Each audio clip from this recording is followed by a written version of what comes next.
അപ്പം welcome back to പീരങ്കിപ്പട. 2026-27 season kick off ചെയ്തു. ആദ്യത്തെ കളിയിൽ തന്നെ നമുക്ക് ആഴ്സണലിന് കോൺട്രി സിറ്റി ആയിട്ടായിരുന്നു. അതിൻ്റെ ചെറിയൊരു വിശകലനത്തിലേക്ക് കടക്കാം. അപ്പോൾ പുതിയ സീസൺ ഡിഫെൻഡിങ് ചാമ്പ്യേഴ്സ്, UCL ഫൈനലിസ്റ്റ്,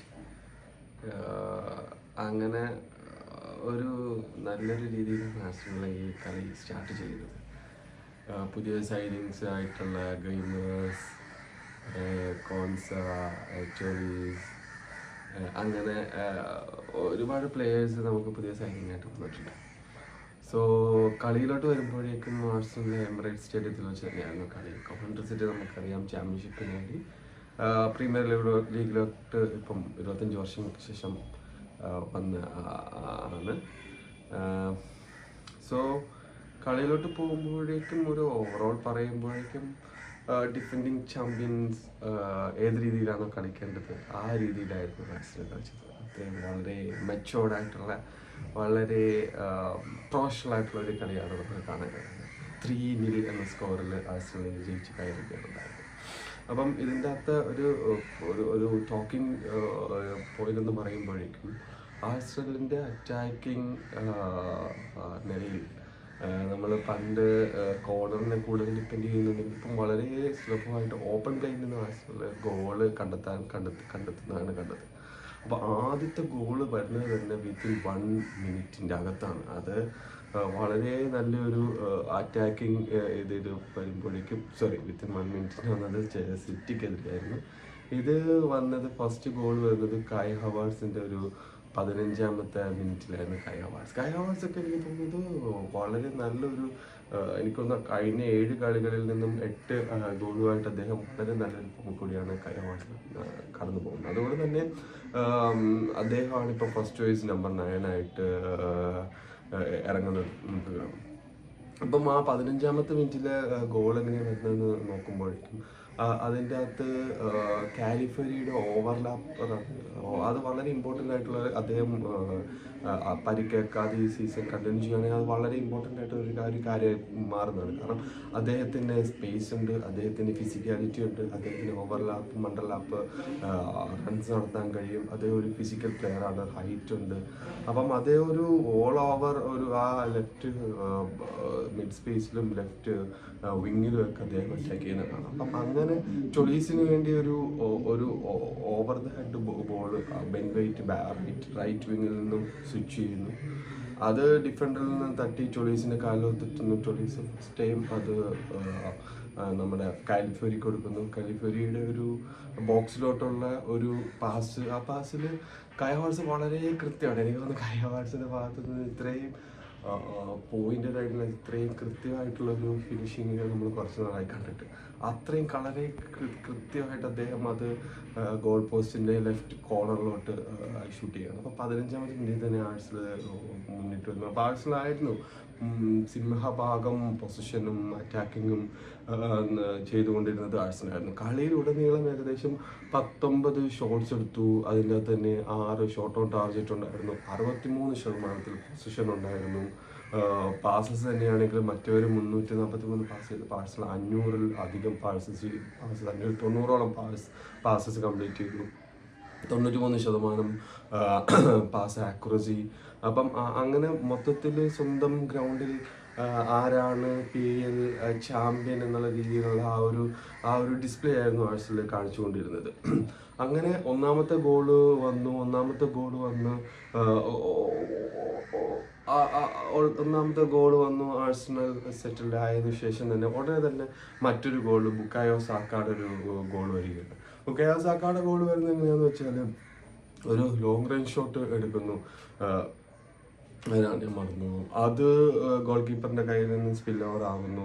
അത് ഓപ്പൺ ബോക്സിലൊക്കെ സാക്ക കോരിയിടുന്നതാണ് കാണുന്നത്. അങ്ങനെ സാക്ക, കായ് ഹവാർട്സ്, അതുപോലെ തന്നെ സോളിസ്, ആ ഗ്രീക്ക് ഇന്റർനാഷണൽ ആയിട്ടുള്ള വിന്നർ, അദ്ദേഹത്തിന് ഈ കളിയിൽ എനിക്ക് തോന്നുന്നു അദ്ദേഹം തുടർച്ചയായി 25ഓളം കളികളിൽ ഗോൾ ഓർ അസിസ്റ്റ് നേടി വരുന്ന ഒരു താരമായിരുന്നു. അദ്ദേഹത്തിന് ഈ കളിയിൽ അസിസ്റ്റോ ഗോളോ നേടാൻ കഴിയില്ല. പക്ഷെ അദ്ദേഹത്തിൻ്റെ പെർഫോമൻസ് വളരെ മാഗ്നിഫൈൻഡ് ആയിട്ടുള്ളൊരു പെർഫോമൻസ് ആയിരുന്നു അദ്ദേഹം കാഴ്ചവെച്ചത്. അപ്പം ആ ഒരു ഇതിൽ നിന്നും വരുമ്പോഴേക്കും പിന്നെ ഫസ്റ്റ് ഹാഫിൽ ആഴ്സണൽ വളരെ സെറ്റിൽഡ് ആയിട്ട് ഫസ്റ്റ് ഹാഫ് തീർക്കുന്നു. സെക്കൻഡ് ഹാഫിലോട്ട് വന്നപ്പോൾ കഴിഞ്ഞ ദിവസം എഫ് എ കപ്പ് കമ്മ്യൂണിറ്റി ഷീൽഡിൻ്റെ അകത്ത് മാർട്ടിൻ ഒഡേഗാർഡ് അടിച്ച ആ ഒരു സമയത്തേപ്പോഴേക്കും വീണ്ടും ഒഡേഗാർഡ് ബ്രില്യൻസിലൊരു കിടിലൻ ഗോൾ കൂടി വരുന്നു. അതായത് 49ാമത്തെ മിനിറ്റിൽ ഒഡേഗാർഡിൻ്റെ ഗോൾ കൂടി വരുന്നു. ഒഡേഗാർഡിൻ്റെ ഗോൾ എന്ന് പറയുമ്പോഴേക്കും ആ റൈറ്റ് സ്പേസിൽ നമ്മുടെ ബെൻ വൈറ്റ്, സാക്ക, പിന്നെ റൈസിൻ്റെ ഒരു ലോങ് ബോൾ കൊടുക്കുന്നു. അത് സാക്കയ്ക്ക് വരുന്നു. സാക്കയിൽ നിന്നും അത് ബെൻ വൈറ്റിലോട്ട് പോകുന്നു. ബെൻ വൈറ്റ് കട്ട് ബാക്ക് ചെയ്യുന്നു. അവിടെ മാർട്ടിൻ ഒഡേഗാർഡിൻ്റെ ഫിനിഷിങ്, അതായത് ഷോട്ട് അത്ര നല്ല ഷോട്ട് അല്ലായിരുന്നു, ബട്ട് സ്റ്റിൽ അത് ഗോൾ പോസ്റ്റിലോട്ട് കയറുന്നതാണ്. അങ്ങനെ ഒരു 3-0 ഒരു വളരെ കംഫർട്ടബിൾ ആയിട്ടുള്ള ഒരു വിക്ടറിയിലൂടെയാണ് ആഴ്സണൽ ആദ്യത്തെ കളിയിൽ തന്നെ ടേബിൾ ടോപ്പേഴ്സിൽ സ്ഥാനം ഉറപ്പിച്ചിരിക്കുകയാണ്. നമുക്കറിയാം കഴിഞ്ഞ സീസണിൽ നിന്നും ഈ സീസണിലോട്ട് വരുമ്പോഴേക്കും ആഴ്സണൽ മാത്രമാണ് ടോപ്പ് 4-ലെ ഒരു club without any major changes happen. അപ്പം ഇതിപ്പം ബാക്കിയുള്ള ഏത് ടീമിനെ നമ്മൾ എടുത്ത് പരിശോധിച്ചാലും അതിൻ്റെ അകത്തൊക്കെ വലിയൊരു ഒരു ട്രാൻസ്ഫർമേഷൻ പീരീഡ് കൂടിയാണ് അവർ കടന്നത്. അപ്പം ആഴ്സണൽ തന്നെയാണ് ടൈറ്റിൽ ചലഞ്ചേഴ്സ് എന്നാണ് എല്ലാ ഒപ്റ്റ പോലുള്ള എല്ലാ പ്രഡിക്ഷൻ കമ്പനികൾസും പറയുന്നത്. അങ്ങനെ അതിനെ അക്ഷരാർത്ഥത്തിൽ ശരിവെക്കുന്ന ഒരു പെർഫോമൻസ് തന്നെയായിരുന്നു ആഴ്സണലിന് കൊവൻട്രി സിറ്റിക്കെതിരെ കാണിച്ചത്. പിന്നെ കൊവൻട്രി സിറ്റി നമുക്ക് പറയാം, കൊവൻട്രി സിറ്റി ഒരു ചാമ്പ്യൻഷിപ്പ് ടീമാണ്. അവർ ഫസ്റ്റ് ടൈം വന്നതാണ് എന്നുള്ളതെല്ലാം അത് മറ്റൊരു ഇതാണ്. അപ്പോൾ ആഴ്സണലിൻ്റെ കട്ടി കൂടിയ ശക്തമേറിയ മത്സരങ്ങൾ ഇനി വരുന്നതേ ഉള്ളൂ. അപ്പോൾ നമുക്ക് അത് എത്തുമ്പോഴേക്കും അതിനെക്കുറിച്ച് നമുക്ക് സംസാരിക്കാം. അപ്പോൾ ഇതിൻ്റെ അകത്തുള്ള ടോക്കിംഗ് പോയിന്റ്സ് എന്ന് പറഞ്ഞാൽ നമ്മൾ കായ് Havertz, Bukayo Saka, Martin Odegaard എന്ന് പറയുന്ന അറ്റാക്കിംഗ് നിര നമുക്ക് ഗോൾ സ്കോർ ചെയ്യാൻ കഴിഞ്ഞു. ഫസ്റ്റ് കളിയിൽ തന്നെ അവരെല്ലാവർക്കും തന്നെ ഗോൾ ഷീറ്റിൽ സ്കോറർ ഷീറ്റിൻ്റെ അകത്ത് പേര് വരാൻ സാധിച്ചു. അതൊരു നല്ല കാര്യമാണ്. ആഴ്സണൽ കോർണറിലുള്ള ഓവർ ഡിപ്പെൻഡൻസിയിൽ നിന്നും ഓപ്പൺ പ്ലേയിൽ നിന്നും ഗോൾ കണ്ടെത്തുന്നത് എന്നും സന്തോഷകരമായ ഒരു കാര്യമാണ്. പിന്നെ നമുക്ക്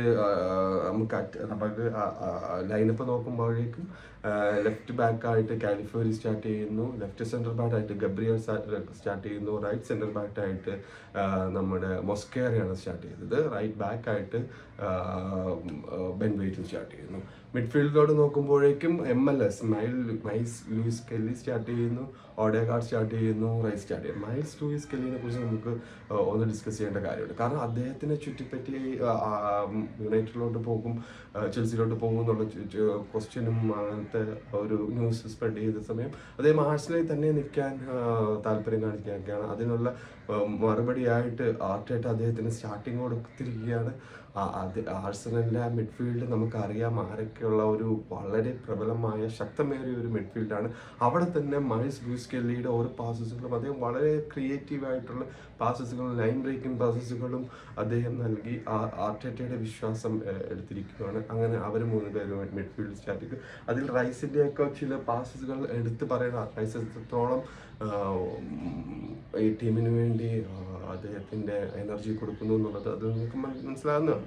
അതുപോലെ തന്നെ ഫ്രണ്ട് 3 നമുക്കറിയാം, സോളിസ് തുടങ്ങി, കൈ ഹവേർട്സ് തുടങ്ങി, പിന്നെ സാക്ക തുടങ്ങി, ഇത്രയും പേരായിരുന്നു നമുക്ക് സ്റ്റാർട്ട് ചെയ്തത്.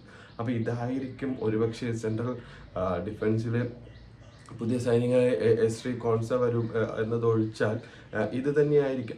പിന്നെ മറ്റൊന്ന് MLS-ന് പകരം അല്ലെങ്കിൽ ബ്രൂണോ ഗ്യൂമറസ് അദ്ദേഹത്തിന് പുതിയ സൈനികമാണ്, അദ്ദേഹം വരും എന്നത് ഒഴിച്ചു നിർത്തുവാണെങ്കിൽ എനിക്ക് തോന്നുന്നു ഈ ഒരു ലൈനപ്പ് തന്നെയായിരിക്കും ആഴ്സണൽ അവരുടെ ഫസ്റ്റ് ചോയ്സ് ലൈനപ്പായിട്ട് കണക്കാക്കുന്നത്. കൈ ഹവേർട്സിൻ്റെ ഇത്രയൊരു ഉജ്ജ്വല ഫോമിൽ നിൽക്കുമ്പോഴും ഗൈക്കർസിന് അദ്ദേഹത്തിന് ആ ഒരു സ്ഥാനം ഏൺ ചെയ്യേണ്ട ഒരു സിറ്റുവേഷനിലോട്ടാണ് ഇപ്പോൾ കാര്യങ്ങളൊക്കെ നിൽക്കുന്നത്. അതുപോലെ തന്നെ ആർട്ടേറ്റ ട്രാൻസ്ഫറിനെ കുറിച്ച് സംസാരിക്കുമ്പോൾ ആർട്ടേറ്റ ഇപ്പോഴും ട്രാൻസ്ഫർ വിൻഡോ നമ്മൾ അടച്ചിട്ടില്ല, നമ്മൾ ഇനി പ്ലേയേഴ്സിനെ കൊണ്ടുവരും എന്നുള്ളതാണ്. നമുക്കൊരു ലെഫ്റ്റ് വിങ്ങർ സോളീസ് വന്നാൽ സോളീസ് നല്ലൊരു ഉഗ്രൻ പ്രകടനമാണ് കാഴ്ചവെക്കുന്നതെങ്കിലും ഒരു വേൾഡ് ക്ലാസ് വിങ്ങറിന് വേണ്ടി ആഴ്സണൽ ഇപ്പോഴും അന്വേഷണം തുടരുകയാണ്. അപ്പോൾ ഫസ്റ്റ് ഗെയിം വീക്കിൽ ആഴ്സണൽ 3-0 കോവൻട്രി സിറ്റിനെ തോൽപ്പിച്ചിരിക്കുകയാണ്. അങ്ങനെ ടേബിൾ ടോപ്പിൽ ഒരു 3 ഗോളിൻ്റെ ലീഡും അതുപോലെ തന്നെ ഒരു ക്ലീൻ ഷീറ്റുമായിട്ട് ആഴ്സണൽ ഫസ്റ്റ് ഇൻ PL ആണ് അപ്പോൾ അടുത്ത കളിക്ക് ശേഷം നമുക്ക് വീണ്ടും ഒരു വീഡിയോയോടെ കണ്ടുമുട്ടാം. Thank you. Come on corners.